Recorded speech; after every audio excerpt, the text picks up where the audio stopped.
Hi guys, welcome back to our channel. இன்றைக்கி நம்ம சேனலில் மோர் குழம்பு எப்படி செய்கிறது தான் பார்க்க போகிறோம். வாங்க பார்க்கலாம். மிக்ஸி ஜாரில் சின்ன வெங்காயம், தேங்காய், பச்சை மிளகா, பூண்டு, கொஞ்சம் சீரகம் போட்டு நல்லா பேஸ்ட்டாக அரைச்சிக்கணும். அதில் கொஞ்சம் மஞ்சத்தூள் ஆட் பண்ணிடுங்க. வேணும்னா கொஞ்சம் லைட்டாக உப்பு ஆட் பண்ணிவிட்டு அதை நல்லா ஒரு பேஸ்ட் ஆக்கி வச்சுக்கோங்க. இப்போ நம்ம இன்றைக்கி வெண்டைக்காய் மோர் குழம்பு தான் செய்ய போகிறோம். அந்த அரைச்சி வச்ச மிக்சர், அப்புறம் கொஞ்சம் தயிர், கெட்டியான தயிர், வெண்டைக்காய் எடுத்துக்கணும். ஃபஸ்ட்டு ஒரு கடாயில் எண்ணெய் ஊற்றி அதை எண்ணெய் காஞ்ச உடனே லைட்டாக வெண்டைக்காவை ஃப்ரை பண்ணிக்கோங்க.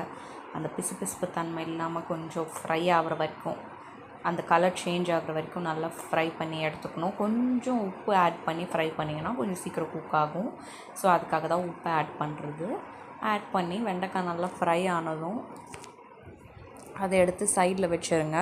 அப்புறம் ஒரு கப் தயிர் எடுத்து வச்சுருக்கோம் இல்லையா, அதில் அரைச்ச மிக்சர் ஊற்றி அதுவும் நல்லா மிக்ஸ் பண்ணிக்கோங்க. கட்டியாக இருக்கும் தயிர், ஸோ அதை நல்லா இலகுற மாதிரி மிக்ஸ் பண்ணிக்கணும். அதே கடாயில் எண்ணெய் ஊற்றி கொஞ்சம் சீரகம், அப்புறம் கடுகு போட்டு நல்லா ஃப்ரை பண்ணிவிட்டு அதில் ஒரு 2 காஞ்ச மிளகா, அப்புறம் கொஞ்சம் பெருங்காயம் போட்டிங்கன்னா நல்லா ஸ்மெல்லாக இருக்கும். ஸோ அதெல்லாம் போட்டு வறுத்து வச்சுருக்க வெண்டைக்காயும் எடுத்து போட்டு திரும்பி கொஞ்சம் குக் பண்ணணும். குக் பண்ணதுக்கப்புறம் ஸ்டவ் ஆஃப் பண்ணிவிட்டு கலந்து வச்சுருக்க மிக்சர் எடுத்து அதில் ஊற்றிடுங்க. அதை ஊற்றிட்டு கொஞ்சம் நேரம் கழித்து ஸ்டவ் ஆன் பண்ணி விடுங்க. ஒரே ஒரு கொதி தான்.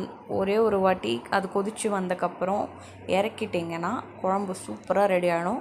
உப்பு பத்தலைன்னா உப்பு போட்டுக்கோங்க. தேங்க்யூ ஸோ மச் ஃபார் வாட்சிங்.